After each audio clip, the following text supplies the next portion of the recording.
Larry? Larry, where are you? Here I am, Bob. Good morning, Charlie Brown. Good morning, Linus. Lucy, are you ready for today's practice? Why do we even bother with practice? We never win any games. That's exactly why. I'm tired of losing. Look at it this way, Charlie Brown. We learn more from losing than we do from winning. That must make me the smartest person in the world. Aren't you going to say good morning to me, my sweet baboo? I'm not your sweet baboo! What's the plan, Charlie Brown? New uniforms? New playbook? New quarterback? Nope. A new coach. Maybe you're not such a blockhead after all. Is it true you're running a school for alien dolphins? No, sir! If my sources are correct, this would be startling news, on par with a turkey born with the head of a cat. Okay! So you're not denying the fact that you're training extraterrestrial porpoises for less than ideal purposes. I'm considered among my peers to be a genius with a headline. That's where books get you, Professor! Oh, so it's possible their parents are dolphins. Negatory! I mean, you never know. Beg pardon, were you asking about the Star of Christmas? Yeah? Yes, indeed, the Star of Christmas of Canterbury, one of the finest existing examples of 6th century metalwork, given by St. Gregory the Great to the monks at Canterbury, August 14, 592. This astonishing gold and silver 5-point star later decorated the courts of King Edward the Confessor, William the Conqueror, and James the Lethargic before coming to rest at the church you see behind you in 1638. Why do you ask? Well, it's nothing, really.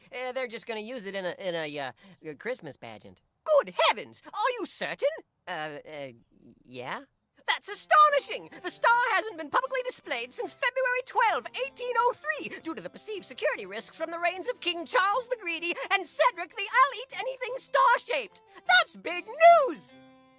Who are you again? Arthur Hollingshead, reporter for the London Post-Gazette. Young man, you've given me a fine story. Here's twopence for your trouble. Stop the presses! I've got a dandy! London needs to know about that pageant! Well, I'm sure a big paper like the Post-Gazette is too busy for a story about a little Christmas pageant. Thank you for being such a dear friend.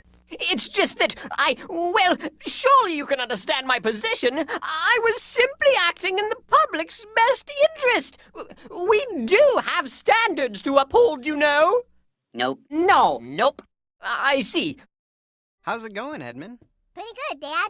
We're a little behind schedule, but if you could help out, I'm sure we could catch up. Edmund, a Christmas pageant doesn't have to be a huge spectacle, you know. The story of Christmas is so simple, so powerful. Sometimes a simple presentation is the best way to let the message shine through. Oh, it's gonna shine all right. I've got about 20 pounds of glitter. Do you think that's enough? Well, I'd love to help, but I've got an errand to run. There's a family across town. They're out of work. They don't have any food for Christmas. I'm taking them some groceries. Oh, Dad, do you have to do it now? The pageant. Isn't as important as helping people in need, Edmund. That's what God did on Christmas. He came to us to help us and to show us how much he loved us. And she shall give birth to a son, and they shall call him Emmanuel, God with us. I want to show this family the love God showed us. Then I'll be back. All right. But bring more glitter, okay? Oh, by the way, the church committee met, and they decided that you could use the Star of Christmas in your pageant if you're very careful with it. Moira will put it in the cabinet by the side table for you. Oh, thanks, Dad. This is gonna be great. Evaluating the expressions of two variables. Wait, I think I wrote some notes on this one. This made a lot more sense last night. I guess you win. You know what I've been thinking is you guys need to get out more. Haven't you ever felt like busting out and running through the great sprinklers of life? God made so much for us to see and feast our eyes on. You really should get out there and see it. Hey, I smell something fishy. That's your friend. Kung Pao squid? No. Pity them, Philippe. Mais oui, Jean-Claude, mais oui. Ladies and gentlemen of the jury, I present my first witness, Bob the Tomato. Larry, what are you doing? State your first name, please. You know my name. Please, sir. This is for the court, not just for me. State your first name, please. Bob. Now, what are you doing? We aren't in a courtroom. Bob, we're having a trial and you're the first witness, so don't blow it, okay? As I was saying, ladies and gentlemen of the jury, this is Bob the Tomato. Larry, why are we having a trial? Well, when I broke my skateboard today, Archibald Asparagus told me that if I really tried hard, I could find joy even in times of trial. So, I'm having a trial and you're the first witness. So tell me, Bob, did you break my skateboard? No, Larry. You already admitted that you broke your skateboard. Aha! Now we're getting somewhere. Larry, Archibald didn't mean you were supposed to hold a trial in a court of law. When he said the word trial, he meant when you have a problem. But how can I find joy in having a problem, Bob? You should see my skateboard.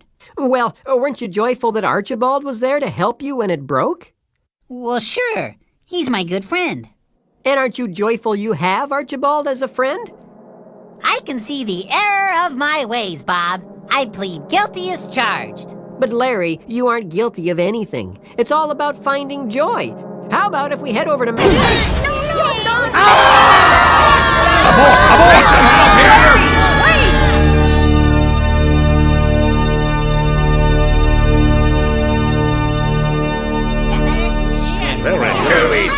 Oh boy, just a second. Huh? Now what? What's going on? What are you doing? Incoming!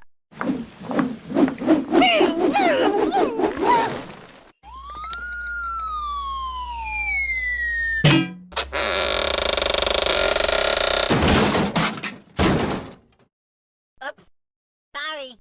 All right, both the men Oh dear. What a disaster! should see his sock drawer.